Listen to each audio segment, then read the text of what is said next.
Hey everyone, it's Tiffany Shree and I'm here with my fiance Quintaris. Hey. So today I thought we would go ahead and tell another couple of embarrassing stories that happened to us in the past. Not really dealing with property damage per se, but more like potential dangerous situations. Oh yeah. But they ended up okay, so that's why they're funny. Yeah, she hasn't heard this story yet, so it's gonna be pretty fun telling this story because. Do you wanna go first? I'm really eager to hear. My story starts out when I lived in Memphis, Tennessee still. It was back when I was about 12 or 13 years old. I think I was 12 years old. So my parents went out to eat with some of their friends at the time, and they had two vehicles. They had a black Cadillac Catera and they had a white Jeep Cherokee. So they would basically leave the keys to this Jeep behind all the time. Oh no. I'm kind of wondering where this is going to go. So Terrio, this is my stepdad. He had been teaching me how to drive for the longest. I hadn't actually got behind the wheel yet, but he was just telling me little tips and details and things like that. And I was just so confident because I had watched them drive so many times. How old are you again? I was 12. Yeah, I was 12. Maybe 11, but I think I was 12. Okay, so you were confident because you watched them. Oh yeah, I watched them drive so many times, so I had to know what was going on. They were gone, and the keys were just sitting right there, and my friends, they were actually outside, and I was like, oh man, I want to go outside and just see what they're up to, but I was like, I think it would be so cool if they saw me driving this car. Oh my God. So I looked out of the window and I saw them sitting on top of the green transformer box. Because as a kid, it's so cool to sit on top of these electrical fixtures and things like that. So they could see my apartment door as I came outside.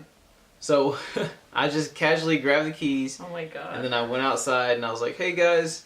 And I just hopped inside the Jeep and I cranked it up. Oh my God. And then, so the craziest part about this whole thing is I just kicked the car straight into gear. Oh. And it was in drive. And I was like, oh, like the car was parked forward facing the apartment and it was in drive. And we had one of those like, those black storm doors that protected the actual apartment door. So if somebody wanted to kick the door in, they couldn't because you have a big cast metal door in front of the apartment. So basically I hit the gas because God. I hadn't hit the gas before in that car, so I didn't know how strong or weak the car was, and I just kind of hit the gas and the car just kind of climbed the curb, went straight into the door of the apartment and just like hit it. No. Like it hit the door of the apartment. Did you stop? Yeah, I stopped. I pressed the brakes as soon as it like hit it, but it dented like the door, and on top of that, but the doors damage wasn't really noticeable. But the thing about it was, like the car, it has like this little plastic rim around the car because it's like a 2000 Jeep Cherokee. So it has this plastic kind of contour around the car, and it has like bumper extensions that come out of it that basically just kind of, I guess, pad impact if something were to hit it. So these things were just basically smushed in, but it wasn't so noticeable to where you really just were paying attention. That's like what you're telling yourself. This isn't noticeable. I was telling myself this, but at the same time, I never have told my parents this story like to this day, and they still don't know about it. Oh. So wait, so these kids were they just sat there and just watched you drive okay, into so the door. We haven't even got to their reaction yet. They basically. So at that point, I knew I needed to go in reverse, so I put it in reverse and easily hit the gas and slowly went back into the parking spot, and I put it in park, and then I turned the car off, and then I got out and I looked at my friends, and they were like, their eyes were so wide, they were like, oh my God. Whoa, what did you just do? So I took the keys back inside, and then we just went about our day, and they were just laughing at me and clowning on me the whole time after that, but... That's what happened with that. Oh my God. And your mom doesn't know? Nope. But we should get her reaction. But yeah, we don't have that car anymore, so. So it's fine. I mean, it's fine now. I want to get her reaction. I want to see her face. I wonder if she would be like, oh, whatever, like I knew he did that and that whole time, like I could tell. Or like if she was like, what? Like you did that and you got away with it? I mean, she'd probably act like she was freaked out, but she would be okay with it at this point, I guess. I mean, she'd have to be. Yeah. Wow. But yeah, that's my story, so I'm ready to hear mine.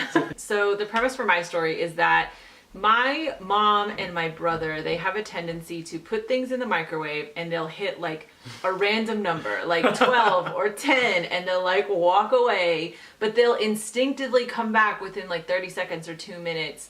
But it will be it would happen so often where I would go to the microwave and there'd be like 7 minutes on it, and I'd just be like, oh, like someone was using it, and that was what was the remainder of the time they had put on. Yeah. So my brother had put in a slice of pizza into the microwave. Now, mind you, I was in my room. I found out later that what it was in the microwave was a slice of pizza. So he had hit his number, walked away, walked off. And the first thing that I hear is my brother running down the hallway, and he's going like, oh shoot, oh shoot, oh shoot, oh shoot, oh crap, oh crap, oh crap. And I'm like, that's really weird, like whatever. And I just like kept, I think I was playing like Diablo 2. Like I was just like, I'm just gonna keep playing, like whatever. So then I hear from the kitchen, I hear my mom and my brother yelling at me. They're saying, Tiffany, can we put water on a microwave fire? Can we put water on an outlet fire? And I was like, gosh. I was like this, oh my gosh. So I was like, literally in my head, I'm like, if there was a fire, then surely they would go and get the fire extinguisher that's adjacent to the kitchen, because I'm like, I know that there's a fire extinguisher there. Yeah. So if there's really a fire, like they're not going to be yelling for me to figure out if it's okay. So they keep yelling. So I get up and I stick my head out of my door down the hallway to look towards where the kitchen is, and all I'm met with is like smoke. It's just like black smoke. Oh like, my gosh. like it was like thick.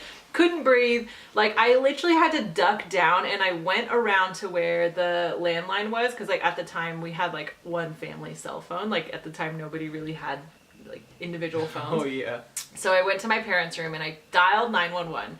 This is my like Tina Belcher moment, because I was on the phone with this 911 operator, and she was like, hello, what's your emergency? I was like, I think there's a fire in my kitchen, and I think it's on the microwave. Can we pour water on the microwave fire? Oh, and no. The 911 operator is like, tell me what your address is. And I am like, well, I mean, this is my address, but we just need to know if we can like unplug it and pour water on it. And she was like, you need to get your pets and your family out of the house, and we're sending the fire truck there. And I was like,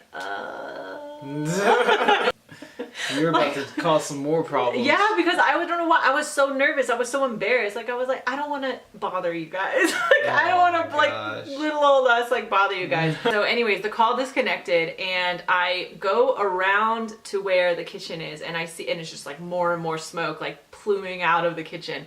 And I yell for my mom and my brother. I'm like, get out of the house. The fire truck is coming. So I grab my cat and my dog. At the time we just had Coco, and we still had Pepito. Yeah. So I grab Pepito and Coco, and I run outside to the front. I've got one in each arm, and then I look at my car, and my car is parked in front of the fire, like in front of the fire hydrant, which is like illegal. My gosh. And I hear the sirens, because we lived really close to where the fire station was. So like I run back inside, I grab my keys, I run back out, I open the door, I like throw my cat and dog into my car, and I scoot, and as I get into my car, I can see in my rearview mirror the fire truck behind me, like coming up behind me. And so I my like heart's racing right now. So I like scoot forward, and I park in front of the mailbox, and then they get out, and I'm like in my PJs, and I'm like, hi, like sorry guys, like sorry, like sorry for having a fire. And so my brother and my mom have come out in the front as well. And what the ironic part was is that by the time the fire, what do you call them? The firemen? The firemen. By the time the firemen came into the house, my dad had actually just gotten home from like a 4-hour drive from Oklahoma.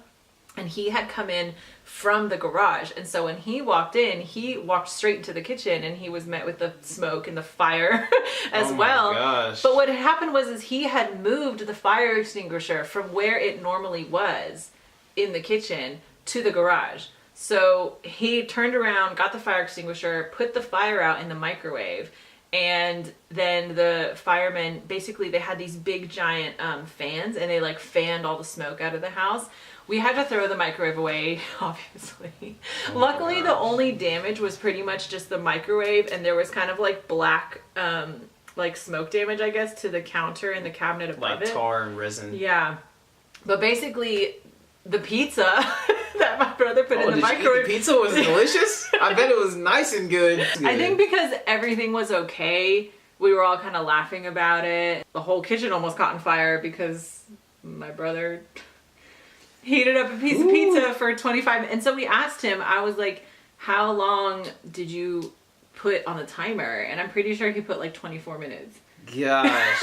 And he went off to go play some video game or something. He's just in his room, and then Tiffany's just in her room just listening to Spice Girls or watching Sailor Moon or something. Like, just in another world. Yeah. They're just letting the house burn. Yeah, and all of us were just so, I just can't believe how between the three of us we were so timid about it. Like, can we do this? Like, oh, and just like the lack of knowledge as well about what to do. So yeah, luckily everything was okay. Okay guys, so those were a couple more stories from our past, just some embarrassing slash potentially dangerous, but it ended up okay. So it's funny to look back on Oh stories. my gosh, yeah. Yeah, I definitely want to get your mom's reaction though. to Okay, the yeah. car. Yeah, we're gonna talk to her about that later. We're gonna see We'll how just that show her goes. this video. Yeah. Alright guys, so thank you so much for watching. Please give us a like and subscribe if you want to see more, and comment down in the comments below what you would like to see from us. I know we did get a couple requests about answering some things about our relationship and like taking you guys with us to the gym, so Yeah. stay tuned for that. So wherever you guys are in the world, I hope you're having a beautiful day. Much love from our family over here, and we'll see you later. See you next time. Bye. Bye.